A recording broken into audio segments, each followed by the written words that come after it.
Hi guys. Sorry. Okay, let me say hi to everybody. Where we at?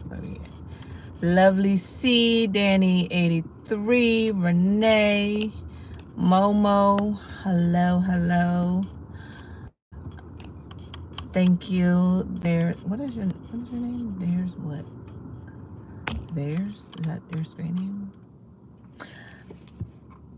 I came on here to rant, y'all, because my blood is boiling. And I'm trying my best. Hi, Katrina. I'm trying my best.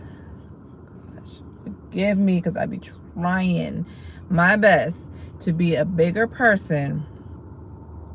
But I'm at the point where F being the bigger person, it's just not in my books to be the bigger person. Like, I'm only 5'2", ain't that much bigger I can be at this point. So thank you. I look crazy. I just got off work, so that's why I look crazy right now. But yes, my blood is boiling. Okay, so let me just y'all, and please let me know if I'm crazy, because I don't feel like I'm crazy now. I don't feel it. You know what? F that. I'm not crazy. I'm really not. So basically, and I don't care if I'm airing my shit out. Basically, so y'all know Layla's father, her biological father, don't do shit. Okay? He does not do jack shit. And he was a part of Layla's life for half her life. And then the second half is just kind of like he gave up. You know what I'm saying? Like, and I'm not going to ever say that he was a deadbeat, because at one point he was not a deadbeat. You know what I'm saying? But at this point, I wish he was. I wish he was a deadbeat, because my daughter does not deserve the inconsistency that. And if you're going to be inconsistent in her life, then you just don't need to be in her life at all. At this point, we just rather you be a deadbeat and make both our lives that much easier. But anyways, and I only say that to say, because like I said, I don't air my dirty laundry out on the internet, but I've had it up to my goddamn neck at this point. Okay?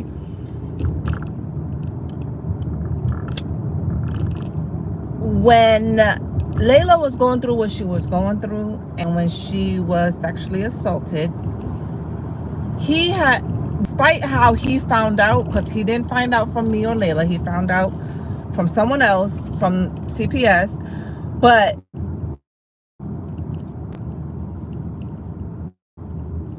when he did find out, instead of putting aside his emotions and his feelings and being there for his child, he is to basically further cut her off.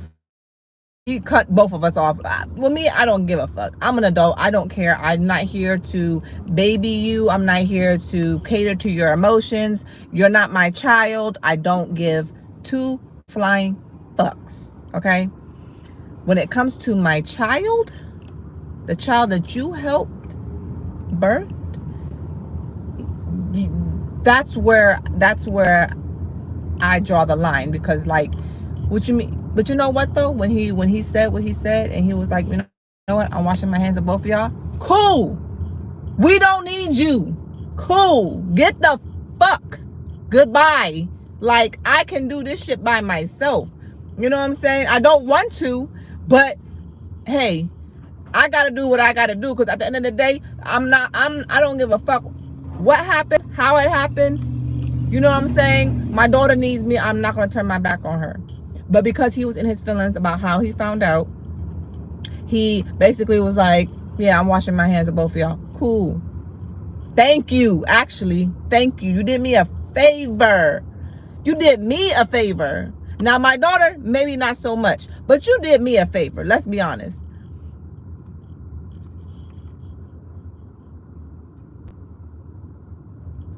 So, anyways, sorry, I'm trying to read. I was trying to read your thing. So, anyways, fast forward or whatever. Layla went to therapy or whatever, and she's, slowly progressing from her depression and, whatever she's going through. She's progressing, and I'm just going to keep it at that.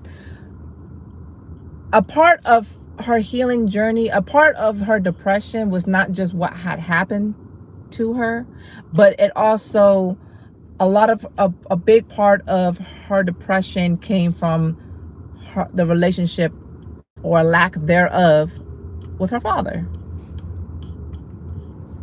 Which is why for many years she had clung on to Kenny. And if y'all remember Kenny was a part of her life for 10 years. She had attached herself to Kenny because whatever her father did not give, Kenny was there to give to her, which she was grateful for. Don't get it twisted. Like, she was grateful for. And even then, when Kenny was still a part of her life, her father was never completely gone. Like, he was still active at this time. Like, he was still active because Kenny was around. Kenny helped that her relationship with her father flourish. Or I'm not even gonna say flourish, because it didn't flourish. He helped maintain that relationship with her father. So the only reason why, you know what I'm saying, like, her and her dad still had some type of relationship is thanks to Kenny. Because I wasn't talking to him and I wasn't trying to maintain shit. I didn't care for the motherfucker. I don't like him. I don't involve myself with him because he ruins a lot of my peace. Like, he disturbs my peace. And I'm sorry, but my sanity is more valuable to me than trying to maintain a relationship that does not work. So our co-parenting relationship was non-existent. Anywho, so now that Kenny's not a part of her life anymore, he decides to, she went through something, I'm gonna wash my hands of her. So now she went from having 2 father figures to 0 father figures. What do you think that's gonna do to a teenage girl? That's gonna cause a lot of issues, mental issues, daddy issues, a lot of issues, right?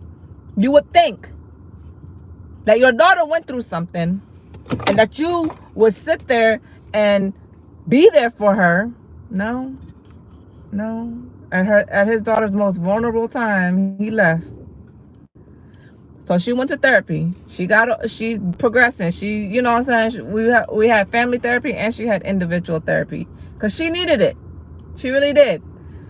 The therapist was trying to get her to, speak to her father. Maybe, see where the issue is, because the issue was long before Kenny. The issue with her father was a long overdue issue that never got addressed, that kept being put back on the back burner and things like that. So Layla was at a point where I don't want him to be a part of my life at all. That's where she was at with it. She was like, when I needed him the most, he left. You know what I'm saying? And even before that, he was already like out the door because he stopped picking her up on his weekends. And he was saying that, Layla's disrespectful. And she's a teenager, bro.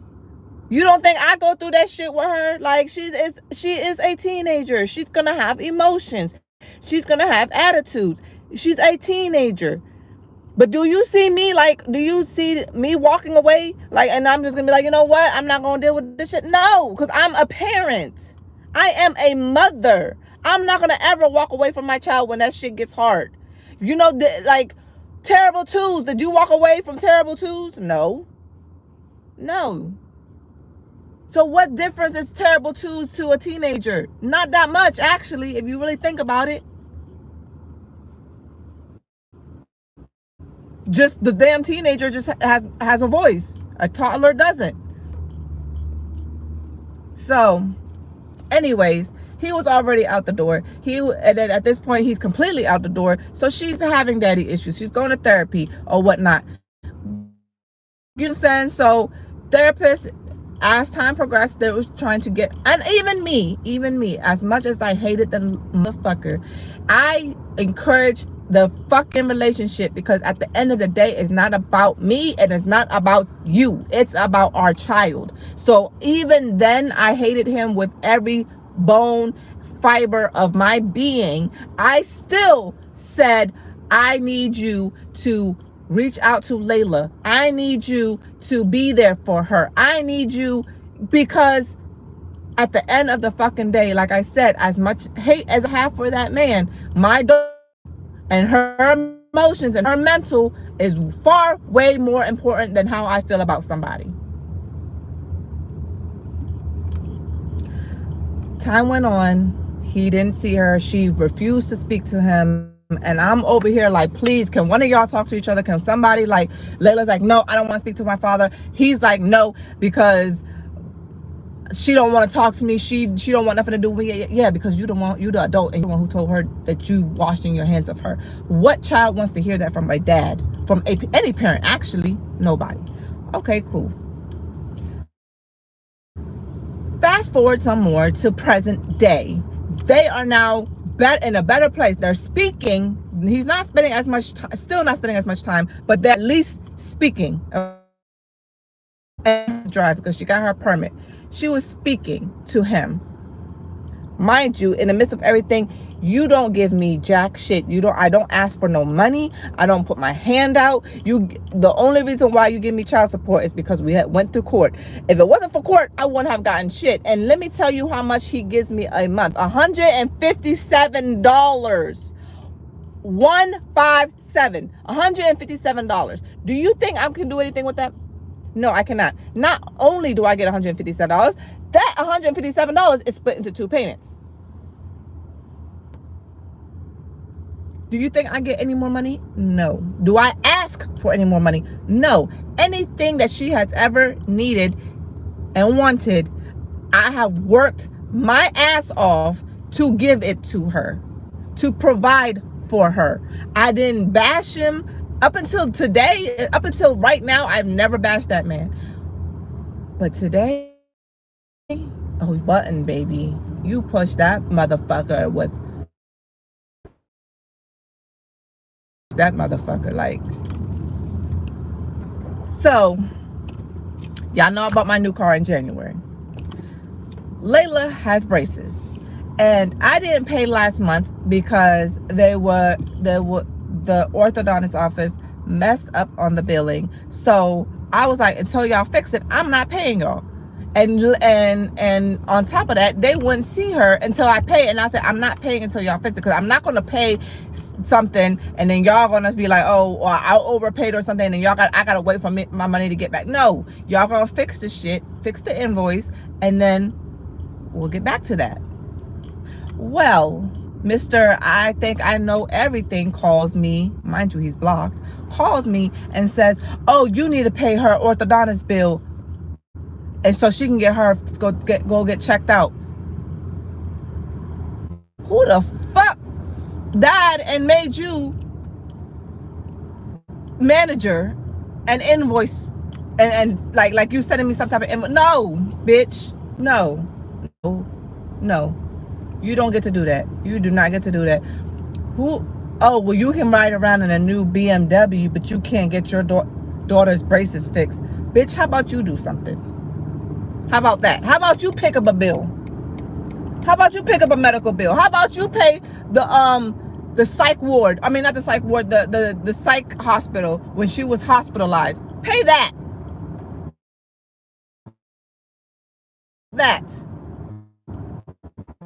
Did you pay for something? Did you pay for cheerleading? No. Did you pay for her Sweet 16, that extravagant Sweet 16 that I threw for her last year? Did you pay? Did you put $1 to anything? No. So you got the nerve to call me about a bill that I pay any fucking way? Oh yeah. That was my I tried to hold that shit in. I'm so sorry. I tried to hold that shit in, but what? You don't pay a shiny red penny towards anything over here. My daughter has never want and need for nothing. And everything that she ever wanted and need, is she always got it. Plus some more. Like, I made sure I worked my ass off to get her where she needs to go in life. The fuck out of here. And then you think I don't even fix my mouth to ask you for shit. You think I'm gonna fix my mouth to ask you for senior dues? She's about to be a senior, a high school senior. You think I fix my mouth to ask you for senior dues? No. You think I fix my mouth to talk about college? Because this is the year, this is the time to talk about college. She just finished junior year. She's going into senior year. College time. You think I'm gonna ask him for a dime? No. I'm gonna get my daughter to college, and I'm gonna get her through college, with or without you. So for you to have the audacity to call me about a bill that I pay, and you are barely a part-time father. You're not even a part-time father, because even part-time fathers do way more than what you're doing. You are a volunteer at this point, sir. And I honestly don't even think you're that. You're not a part-time, you're not a full-time father.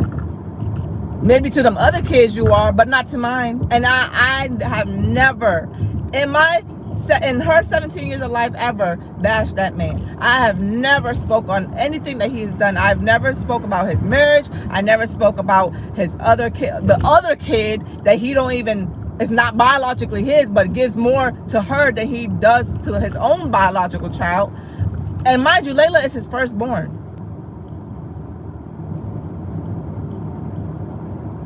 You took everything from her to give to somebody else's child.